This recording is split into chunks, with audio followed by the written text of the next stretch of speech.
Hey, this is Jacie with the CIRS Group. And this is Barbara. Today we are talking about how to find a CIRS provider. Yes. This is a good. Now, you know a lot more about this process than I do because I was a little bit lazy and I just went with the same doctor that you went with. I will fully admit I was like, oh, he's good enough for JC, he's good enough for me. But you have put in a lot of effort. Not I shouldn't say a lot of effort because I don't want to like scare people away from doing what you did because I think it's very important, but you took the time to get this right. So yeah, take us through that process because I really love what you did. So I used to work in medical practices, so I kind of have the insight into how the front office staff operates. So for me, whenever I'm looking for a provider, and this isn't exclusive to CIRS providers, I really take the time to call a few offices and make sure that the front office staff is happy. The reason for that is if your front office staff isn't happy, they don't work in a good work environment. And if it's not a good work environment, it's probably not a very good patient environment. So step one, really make sure you vibe with the front office staff. You're going to be communicating with them for 12 to 18 months. So it's really important that you get along with them. They're easy to communicate with.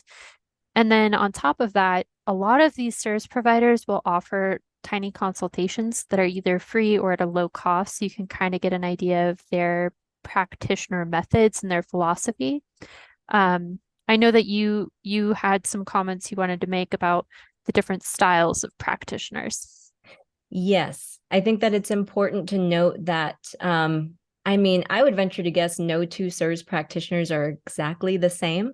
They do, obviously, they went through the same certification process. They're well versed in the Shoemaker protocol. That's a fantastic foundation that they all come from. If you go to, if you find this provider at survivingmold.com, which is Dr. Shoemaker's website, that lists those practitioners that are certified.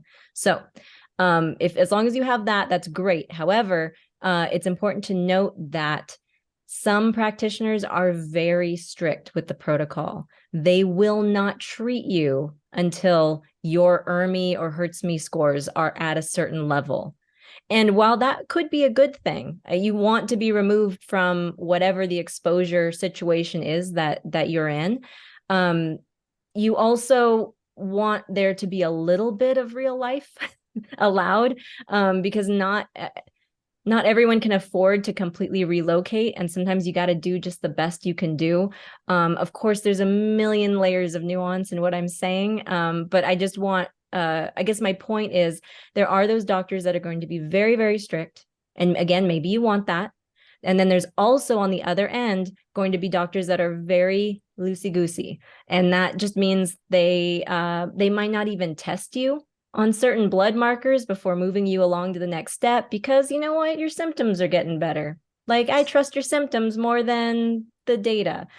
And there's logic there. I sound like I'm making fun of it, but there is some logic there. If you're feeling better, and maybe it doesn't matter that you're not passing the vision test necessarily because your symptoms are gone. Like, maybe that's more important than being able to see contrast. So yeah, there's definitely a wide range of strictness that you can get with these practitioners. Yeah, and I just wanted to clarify one thing. You mentioned the ERMI and the HERTSMI. Those are the mold scoring tests. So they're a good way to see if you are perhaps in an active moldy environment. But the whole thing is some providers won't move you forward in the protocol unless you're out of that moldy environment. Anecdotally, we have heard that some people do improve despite their ERMI or HERTSMI scores.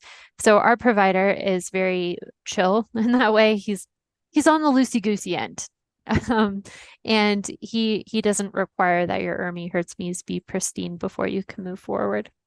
Thank you for that clarification. Sometimes I say jargon and I forget that I need to explain what that is. So yeah, perfect. The mold score. Thank you. Yes. And then the other thing you mentioned was the Shoemaker protocol. So Shoemaker is the doctor that found CIRS. He was in this tiny little coastal town. They had an outbreak of algae. A bunch of patients started coming in sick. He was just a family practitioner. He wasn't a researcher. He wasn't trying to cure cancer. He was literally just a family practitioner trying to help these people feel better. He discovered CIRS accidentally. But he developed the Shoemaker protocol, which is the only clinically proven path to treating CIRS. The reason that we believe it's important to work with a Shoemaker protocol is because he uses very specific medications at specific timings to help people clear CIRS. If you aren't working with a Shoemaker certified practitioner and they go with a different method of treating you, you may not recover. And so it worries me personally because I feel like people are going to go to some like chiropractor somewhere who's going to give them an herbal remedy and they're going to be like, well, I had CIRS and I tried fixing it, but it didn't help. So I guess CIRS isn't real. And it's like, no, CIRS is real. Your practitioner is just a snake oil salesman. Yes. Yes. We've said it on other podcasts before, but we'll say it again. There's only a couple different binders that work for chronic inflammatory response syndrome, and that is cholestyramine or Welchol, or at the, I guess, very low end that barely helps at all is like the beet and okra capsules that you can get. But those really you want to be on Welchol or cholestyramine, and you need to work with an actual doctor that works with the Shoemaker protocol to be able to get those medications.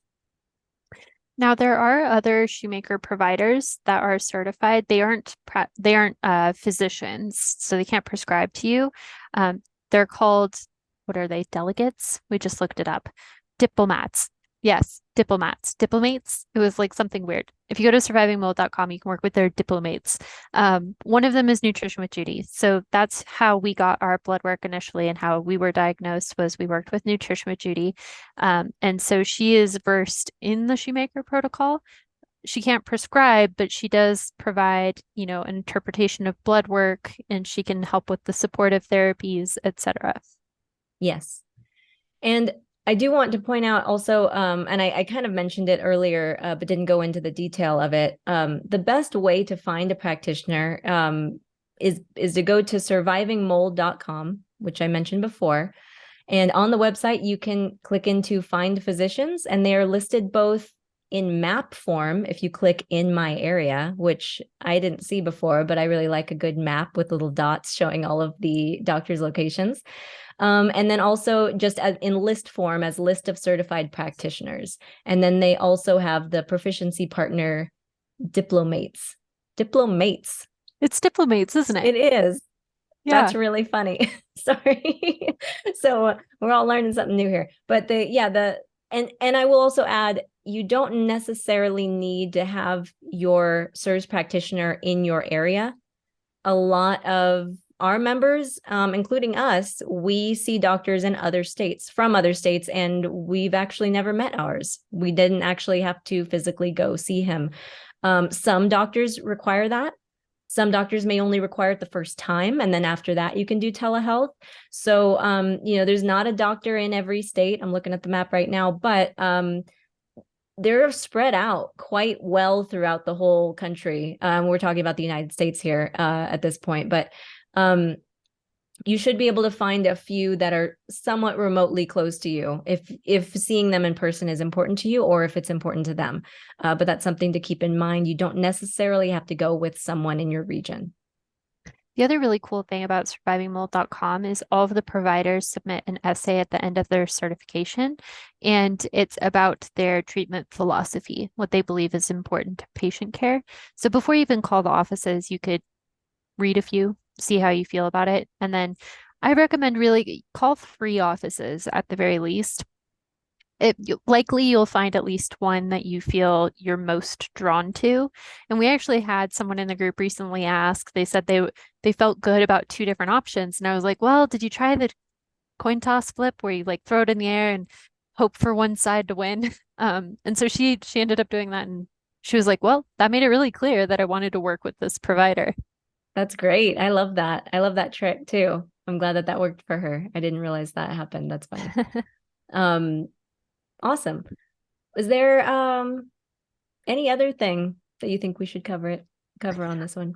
I think the last thing I would say is like if you get a couple appointments in and it's not the vibe, it's just not working out, you're better off cutting your losses. The treatment protocol is 12 to 18 months. So even though there is the time and financial investment, typically the first appointment you have with a provider is more expensive than the following appointments. I think ours for the first one was 535, and then since then it's been 335 for follow-ups. Right. It's going to be scaled like that. So the first appointment will be more expensive, follow-ups will be less expensive. But if it doesn't feel like a good fit, if you feel like you need a stricter practitioner, more hand holding, you might just be better off cutting your losses and finding someone new. Yep. I completely second that. I think I have seen some people get a little bit frustrated with their practitioner, and rather than be frustrated, it might be time to at least call around. Just because you call around doesn't mean you have to switch, but at least, start to get a feel for some other people then. Maybe there's some people you didn't call the first time around that you can try this time and compare. Now that you Yeah. know more about what you're doing, you've also presumably started the medication, so maybe you're a little more clear-headed. There's a lot of things that can change over the course of time, and you certainly are not married to your practitioner once you pick one. Yeah, you can make a Tinder profile without going on any dates. It's totally Yeah, fine. totally fine. Explain that to your boyfriend. Just kidding. I'm just here for the swiping, okay? Yeah, I just want to I look just at want to people. judge people. Oh, perfect. Well then, yeah, I think that covers it, right? Yeah. And if you need more resources or support in finding your CIRS provider, you can join us over at the cirsgroup.com. See you there.